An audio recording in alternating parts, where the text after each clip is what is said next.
Seems to be a bit of a regurgitation of what we know, but just at a slightly deeper level. Everything's evolved and changed except leadership development and the Yeah. notion of leadership. It's like using a VCR in a digital age. A lot of people find themselves in leadership roles, but never even have been trained to be leaders. Those programs I witnessed, BP executives took, and I usually ask them the same question.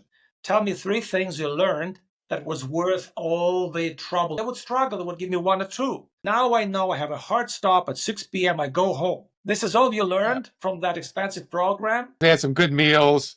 They had some brandy with their friends at 8:30 or 9 o'clock at night at the bar, at the hotel. All of this is wonderful. So is vacation, and that's even better. Welcome to Unfazed Under Fire, where we go beyond quick fixes to tackle what really determines leadership success in today's high-pressure world. Our mission is to give you real, unfiltered truth. And I'm joined by two incredible co-hosts, Ryan McShane and Anatoly Yakarev.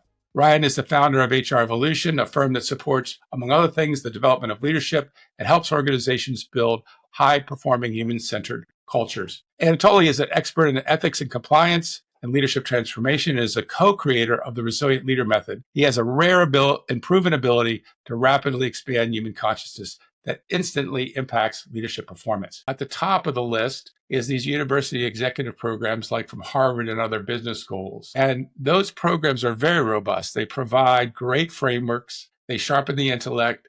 They have these acclaimed professors that are leading these robust educational programs that tend to have a strong experiential component to them, that it puts executives into high pressure situations to help them promote their growth and apply what they're learning. And they provide an opportunity for executives to learn with and from their peers who are in the program in similar positions. Organizations spend tens of thousands of dollars on these programs. So what are your thoughts about their limitations given what executives are dealing with today? So Anatoly, you've had some experience, I think, at BP with these things. You know, you've seen leaders go through these programs. You have some insights on that. I have an observation to share first. I think most of these programs have some fundamental flaw which is rooted in the kind of Western Anglo-Saxon culture. The problem is you have to fix it yourself. So people tend to look at this more like, if there is something I'm doing or I'm not doing, I should be held accountable for fixing the way I'm doing things. Unlike other cultures that,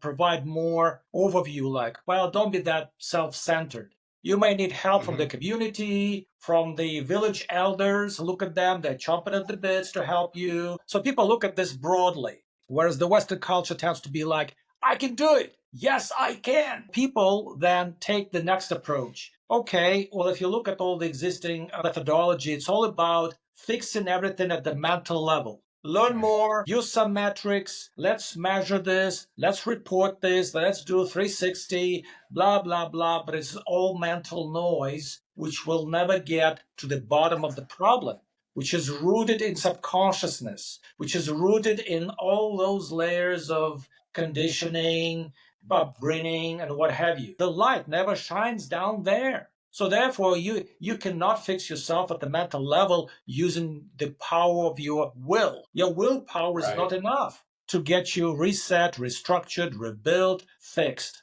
Okay? So that's why, those people who create programs for leaders, I will not use their names, but you will get them like, strobe lights, stomping feet, clapping loudly, walking around, talking in a loud voice. Well, it's all just emotional effect. Meant to impact people. And people being fooled into believing that if they go through some deep emotional turmoil, that's a sign of something changing deeply within, which is not the case. We just have to address that first. Now, expensive programs that are out there, they also over time realized that they need to be moving someplace else. So that's why they started playing with psychedelics and ayahuasca retreats, all this nonsense. They always say like, well, that doesn't work for everyone, but maybe 1 in 5 or 10 people is guaranteed to have some transcendent experience. But again, it will not take you to a level where you want to go with some level-headed approach. Those programs I witnessed, BP executives took back then more than a decade ago, they came back and I usually ask them the same question. Tell me three things you learned that was worth all the trouble of traveling, doing all that. And, they would struggle. They would give me one or two. Like, okay, now I know I have a hard stop at 6 p.m. I go home. I'm not staying until 10 p.m. doing stuff, pouring over papers. I said, yeah, this is great. This is all you learned from that expensive program? Speak to it from the negative. Whether we know it or not, they say that about 95% of our waking life is spent unconsciously. Yes, I just said That'd be true. 95% of your waking life is spent unconsciously. They're like, well, if I'm awake, what do you mean I'm unconscious? And then I asked them, well, how many of you have driven home from work and wondered, how the heck did I get here? In other words, we're off somewhere else in La La Land, Autopilot. contemplating. Yeah. We're on autopilot. We don't even think about what we're doing.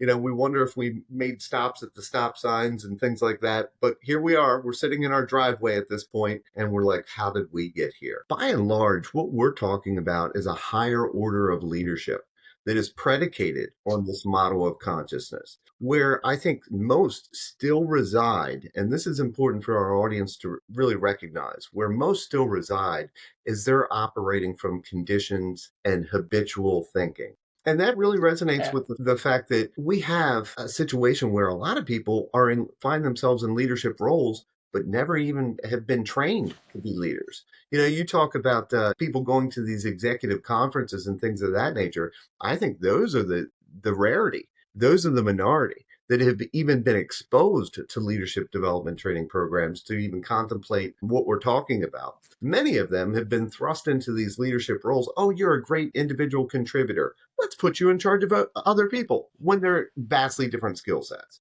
And then we wonder why they're not successful, and everyone underneath of that person is starting to leave the organization because of how they've been treated. So when we look at that from that standpoint, what's your first exposure to leadership? It's the family dynamic, isn't it? And I don't know about you, but I think most of us have grown up in an authoritarian environment. I heard my dad say one or two times, hey, son, it's my way or the highway around here. And so from that standpoint, if you've not been exposed to different models of leadership, you do what you know. And what you know is my way or the highway. Right. And I see this all the time. I mean, I work in some developed leaders in some top professional services firms. And the ability of autopilot and a highly trained, experienced consultant, they're conditioned to come into a situation that's highly complex, that's confusing the heck out of another organization. And they go, you just do this, this, this, right? That's it at a positive level. But what you're pointing to is we also bring baggage in to our work life that we haven't resolved, and we're building off of models that we, just like that consultant that's spent years developing their prowess to see, and they're seasoned and they're able to see multiple situations, and they spent years from an individual contributor all the way up to a partner in a firm. But we also come with that same conditioning that we bring in from our lives, and that's a really good point. And we want to touch on that when we go into the next phase of this conversation for sure.